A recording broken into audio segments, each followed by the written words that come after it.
नमस्कार दोस्तों, स्वागत करते हैं आप सभी का कोचिंग होम 24 पर। तो वीडियो में बात करेंगे हिमाचल का बजट 2022। तो आज मुख्यमंत्री जयराम ठाकुर ने अपने कार्यकाल का अंतिम और पांचवा बजट जो है वो पेश किया है। तो इस बजट में उन्होंने काफ़ी बड़े ऐलान, और चाहे वो नौकरी से जुड़े हुए हों, चाहे वो नई परियोजनाएं हों, तो तमाम बड़े फैसले जो है इस वीडियो में आपको बताए जाएंगे। 50 बड़े जो है ऐलान जो मुख्यमंत्री ने आज इस बजट में किए हैं उसके बारे में आपको बताया जाएगा। तो चलिए फ्रेंड्स, अब करते हैं वीडियो को शुरू और देखते हैं क्या फैसले आज जो है मुख्यमंत्री जयराम ठाकुर ने किए हैं और बजट में उन्होंने क्या बड़े ऐलान किए हैं।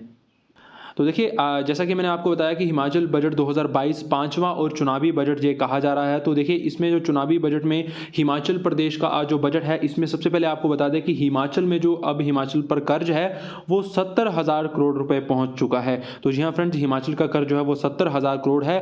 अब बात करते हैं की पॉइंट्स की, जो मुख्य बिंदु है इस बजट के। तो सबसे पहले आपको बताते हैं कि जो विधायक क्षेत्र विकास निधि की राशि है उसे अब बढ़ाकर 2 करोड़ करने की घोषणा इस बजट में की गई है। और साथ ही विधायक ऐच्छिक निधि जो है वो पहले 10 लाख थी, अब इसे बढ़ाकर जो है वो 12 लाख रुपए कर दिया गया है। और साथ में उसके बाद देखिए, उज्ज्वला योजना और गृहिणी योजना के तहत अब 3 निःशुल्क सिलेंडर देने की भी इस बार सीएम जयराम ठाकुर ने घोषणा की है। और साथ में आगे आप देखेंगे, जो वर्ष 2022 और 23 के अंत तक 50,000 एकड़ जमीन को प्राकृतिक खेती में लाया जाएगा। तो ये भी घोषणा बजट के अंदर की गई है। और साथ में दूध के खरीद दाम को 2 रुपए तक बढ़ाने की घोषणा इसमें सीएम जयराम ठाकुर ने की है। और कृषि क्षेत्र में जो इस बार बजट है वो 583 करोड़ रुपए का उसमें जो कृषि क्षेत्र है उसमें प्रावधान किया गया है। और साथ में किसानों को मक्की और गेहूं की गुणवत्ता के बीज के लिए 3 करोड़ रुपए का प्रावधान किया गया है। उसके बाद आगे बात करते हैं, गोवंश संरक्षण के लिए नया कानून और मौजूदा जो कानून है उसे और सख्त किया जाएगा। और साथ में गौ सदन में प्रत्येक गाय के लिए 500 से अब राशि को, जो आर्थिक मदद पहले मिलती थी 500 रुपया, उसे बढ़ाकर अब 700 रुपया कर दिया गया है। तो देखिए, उसके बाद आगे है सामाजिक पेंशन की दरें बढ़ाने की जो है इसमें घोषणा की गई है। अब जो वृद्धा पेंशन है उसके लिए आयु सीमा घटाकर 60 वर्ष कर दी गई है। अब 60 से 69 वर्ष तक के कुष्ठ रोगियों को जो है पेंशन 850 जो मिलती थी उसे बढ़ाकर 1,000 रुपये कर दिया गया है। दिव्यांग, विधवा, एकल नारियों को अब जो पेंशन पहले 1,000 रुपये मिलती थी उसे अब बढ़ाकर 1,150 रुपये कर दिया गया है। और साथ में आगे 70 से अधिक वर्ष के बुजुर्गों और साथ में 70% से अधिक जो विकलांग हैं उनकी पेंशन 1,500 से बढ़ाकर 1,700 रुपये करने की घोषणा इसमें की गई है। उसके बाद देखिए, कुछ परियोजनाएं जो है मुख्यमंत्री द्वारा शुरू की गई हैं, जिसमें सबसे पहले बात करते हैं, मुख्यमंत्री बाल पोषण योजना जो है वो शुरू होगी। इस योजना के अंतर्गत जो कुपोषण से बच्चों को बचाने के लिए जो है प्रयास किए जाएंगे और इस योजना पर जो है वो 65 करोड़ रुपए खर्च किए जाएंगे। और साथ में 1000 जो है नए आंगनबाड़ी केंद्र बनेंगे, इस पर जो है 32 करोड़ का खर्चा आएगा। और साथ में उसके बाद देखिए, एससी, ओबीसी और एसटी के लिए जो है, जो लोग कर्ज वापस करने की स्थिति में नहीं है, ऐसे 12,000 लोगों की कर्ज को और जुर्माने की राशि मूलधन से वन टाइम सेटलमेंट करने की घोषणा की गई है। तो ये भी सरकार का एक महत्वपूर्ण कदम है। उसके बाद आप आगे देखेंगे, देखिए, जिला परिषद सदस्य, पंचायत समिति उपाध्यक्ष, पंचायत प्रधान, पंचायत उप प्रधान के जो मानदेय है उन्हें भी बढ़ा दिया गया है। तो अब जिला परिषद का जो मानदेय है वो 10,000 है और जिला परिषद सदस्य का 6,000 रुपये कर दिया गया है। और पंचायत समिति का 9,000, पंचायत समिति उपाध्यक्ष का 6,550, पंचायत प्रधान का 5,550 और उप प्रधान का 3,500 रुपये यहाँ से किया गया है। उसके बाद आप आगे देखेंगे, नगर निकायों के प्रतिनिधियों का मानदेय भी बढ़ाया गया है। तो उसके बाद एक महत्वपूर्ण, अब आगे आप और देखेंगे, देखिए, जो हिम केयर कार्ड है वो अब 3 साल में रिन्यू होगा। डॉक्टरों के 500 नए पदों को भरा जाएगा। 50 एम्बुलेंस खरीदी जाएंगी। बिजली की जो दरें हैं उन्हें घटाने की भी घोषणा की गई है। और इस बार जो स्वास्थ्य क्षेत्र में बजट का प्रावधान किया गया है वो किया गया है 2,752 करोड़ रुपए का स्वास्थ्य विभाग के लिए प्रावधान है। उसके बाद अब बात करते हैं टीचरों और स्कॉलरशिप से जुड़ी हुई बड़ी योजना।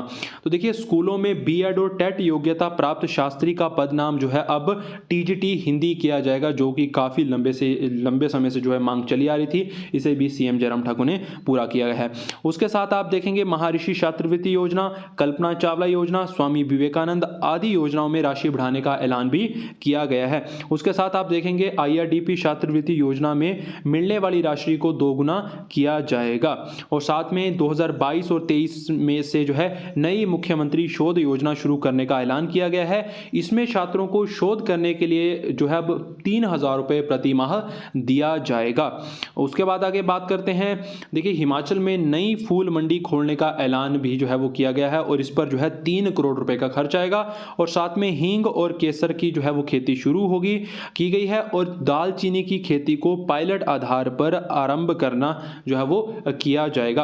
और साथ में देखिए एक इंपॉर्टेंट चीज़ और है, जो ड्रैगन फ्रूट है उसे भी जो है उसे तैयार करने की जो स्थितियां हैं वो हिमाचल में देखी जा रही हैं। और साथ में 100 गांव जो है उन्हें राष्ट्रीय मानकों में प्राकृतिक खेती के मॉडल जो है उसमें विकसित किए जाएंगे। तो ये सीएम जयराम ठाकुर ने अपने बजट में जो है घोषणा की है। उसके बाद आगे देखते हैं, देखिए उसके बाद है मेडिकल डिवाइस पार्क का कार्य जो है 2022 और 23 में शुरू किया जाएगा। इसमें जो है 10,000 लोगों को रोजगार मिलेगा, ये कहना है सीएम जयराम ठाकुर का। और इस जो पार्क को बनाने के लिए 332 करोड़ रुपए का खर्च आएगा और इसे केंद्र से पहले ही मंजूरी मिल चुकी है। उसके बाद देखिए सड़कों का जो रख रखाव है और वो जो है अब 5 के बजाय 3 साल में किया जाएगा। तो ये कहना है सीएम जयराम ठाकुर की बजट घोषणा का। तो उसके बाद देखिए आगे आप देखेंगे हिमाचल में 5 बड़ी जो है पेयजल योजनाओं का ऐलान किया गया है। इससे 1,25,000 लोगों को लाभ मिलेगा। उसके बाद अगर आप देखेंगे शराब पर जो सेस है वो 1% जो है सरकार ने बढ़ाया है। तो देखिए जो शराब पर सेस है वो 1 रुपये अतिरिक्त सेस लगाया गया है और खिलाड़ियों की डाइट जो है उस डाइट मनी को भी अब बढ़ाया गया है, 120 से 240 और 200 से 400 रुपये किया गया है। उसके बाद अब आगे देखेंगे, देखिए आंगनवाड़ी कार्यकर्ताओं को 1,700 रुपये की बढ़ोतरी के साथ 9,000 रुपये प्रति माह मानदेय देने की घोषणा की गई है। मिनी आंगनवाड़ी कार्यकर्ताओं की 900 रुपये बढ़ोतरी करके 6,100 रुपये अब जो है उन्हें मिलेंगे। आंगनवाड़ी जो सहायिकाएं हैं उनका भी प्रति माह 900 रुपये की बढ़ोतरी के बाद 4,700 रुपये जो है प्रति माह मिलेंगे। अब बात करते हैं आशा वर्कर के मानदेय की। तो आशा वर्कर के मानदेय में जो है 1,825 की बढ़ोतरी करके जो है अब 4,200 रुपये मानदेय मिलेगा। सिलाई अध्यापिकाओं को भी 900 रुपये की बढ़ोतरी के बाद 7,950 रुपये प्रति माह मिलेंगे। उसके बाद mid day meal worker water carrier को 900 रुपये की बढ़ोतरी के बाद अब 3,900 रुपये मिलेंगे।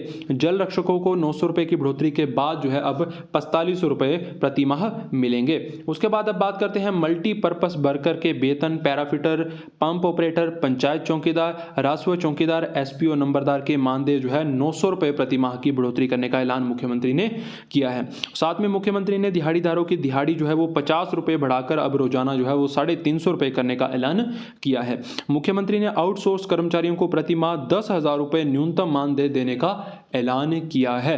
तो उसके बाद आप आगे देखेंगे SMC और IT अध्यापक जो हैं उनके वेतन में 1,000 रुपये की बढ़ोतरी का ऐलान किया गया है। तो मुख्यमंत्री ने SMC अध्यापकों के मानदेय में 1,000 रुपये प्रति माह की बढ़ोतरी का ऐलान किया है। उन्होंने कहा है कि SMC अध्यापकों की सेवाओं को कंटिन्यू रखा जाएगा, जहां लगे हैं वहां से हटाएंगे नहीं। इनके लिए नीति बनाने पर भी विचार होगा। उन्होंने IT टीचर के मानदेय पर जो है 1,000 रुपये की बढ़ोतरी करने का ऐलान किया है। उसके बाद देखिए अब जो है सबसे बड़ा मुद्दा जो है रोजगार का है। तो हिमाचल में जो है बेरोजगारी लगातार बढ़ती जा रही है। तो इसी को देखते हुए हिमाचल में अब 30,000 को रोजगार देने का वादा सीएम जयराम ठाकुर की सरकार ने किया है। तो इस बजट में बेरोजगारों के लिए क्या जो है प्रावधान सरकार द्वारा किया गया है, तो विभिन्न विभागों में 30,000 पदों को भरकर जो है युवाओं को रोजगार दिया जाएगा। इसमें आशा कार्यकर्ता, आशा फैसिलिटेटर, पैराफिटर, मल्टीटास्क वर्कर, शिक्षा विभाग, पुलिस, बिजली बोर्ड, HRTC, पशुपालन, शहरी निकाय, पंचायत सचिव इत्यादि विभागों में रोजगार दिया जाएगा। आगामी जो वित्त वर्ष है उसमें गृह रक्षकों की नई भर्ती करने की घोषणा की गई है, यानी होमगार्डों के आपको जो बताए थे हमने 900 से अधिक पद, उसकी भर्ती करने की भी घोषणा इसमें की गई है। आउटसोर्स कर्मचारियों के लिए पे स्लिप जो है वो देना अनिवार्य कर दिया गया है। श्रम विभाग इन दिशा निर्देशों की अनुपालना सुनिश्चित करेगा। तो इस तरह से फ्रेंड्स कुल मिलाकर ये जो आपको 50 बड़ी जो है घोषणा जो सरकार द्वारा की गई है, लगभग हमने हर एक बात इसमें जो है कवर करने की कोशिश की की है और बिल्कुल जो है शॉर्ट में आपको जो है बजट के मुख्य बिंदु बताने की कोशिश की है। आई होप ये वीडियो आपको अच्छी लगी होगी। वीडियो को जैसे शेयर करें, चैनल को सब्सक्राइब करें। मिलते हैं नेक्स्ट वीडियो में किसी और इंपॉर्टेंट अपडेट के साथ। धन्यवाद।